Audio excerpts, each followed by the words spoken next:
Welcome to R5 TV news. Annamayya జిల్లా centre Rayachoti కూటమి ప్రభుత్వం రెండేళ్ల వైఫల్యాలను ఎండగడుతూ మాజీ ముఖ్యమంత్రి వైఎస్ జగన్మోహన్ రెడ్డి ఇచ్చిన పిలుపు మేరకు రాయచోటిలో నిర్వహించిన శాంతియుత ర్యాలీ సూపర్ సక్సెస్. రాష్ట్ర ప్రధాన కార్యదర్శి శ్రీకాంత్ రెడ్డి, రాష్ట్ర అధికార ప్రతినిధి రమేష్ రెడ్డిల వెంట నడిచిన నియోజకవర్గంలోని వైఎస్ఆర్సీపీ ప్రజాప్రతినిధులు, నాయకులు, కార్యకర్తలు ర్యాలీలో భారీ సంఖ్యలో పాల్గొన్న వైఎస్ఆర్సీపీ అభిమానులు, పార్టీ శ్రేణులు. వైఎస్ఆర్సీపీ కార్యాలయం నుంచి శివాలయం చెక్పోస్ట్, నేతాజీ సర్కిల్ మీదుగా వైఎస్ఆర్ సర్కిల్ చేరుకున్న ర్యాలీ. మహానేత వైఎస్ఆర్ విగ్రహానికి పూలమాల వేసి నివాళులర్పించిన నాయకులు.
కూటమి ప్రభుత్వం ఏర్పడిన తర్వాత దాదాపు 2 సంవత్సరాలు పూర్తి చేసుకున్న సందర్భంగా ఈరోజు ఈ రాష్ట్రంలో జరుగుతున్న దౌర్జన్యకాండ, అవినీతి, ఆశ్రిత పక్షపాతం, అరాచకాన్ని ఎదుర్కొనే పరిస్థితి ఈరోజు ఆసన్నమైంది.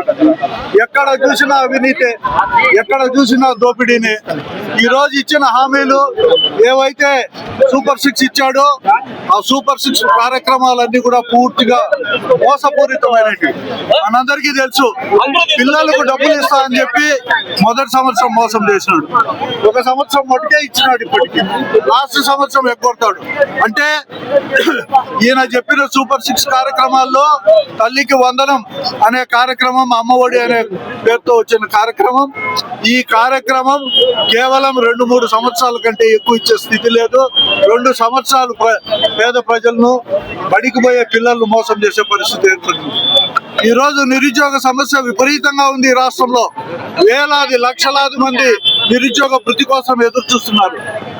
ఈ రోజు ఇంతవరకు కూడా 2 సంవత్సరాలు పూర్తయింది. రాగి నయా పైసా కూడా వాళ్ళకి ఇచ్చిన సందర్భం లేదు. ఆడవారికి 19 ఏళ్లు నిండితే 60 ఏళ్ల వరకు 1500 నెల ఇస్తానా అబద్ధాలు చెప్పాడు. ఈ రకంగా ఎన్నో హామీలు ఇచ్చి గ్యాస్ సిలిండర్లు అంటాడు, ఇంకోటి అంటాడు. ఇవన్నీ చెప్పి మోసం చేసి ఈరోజు అధికారం వచ్చిన ఈ కూటమి కేవలం వసూళ్ల కూటమిగా ఈరోజు తయారైంది. అది ఎక్కడ చూసినా వసూళ్లే, ఎక్కడ చూసినా అవినీతి తప్పనిచ్చి ఏమీ లేదు.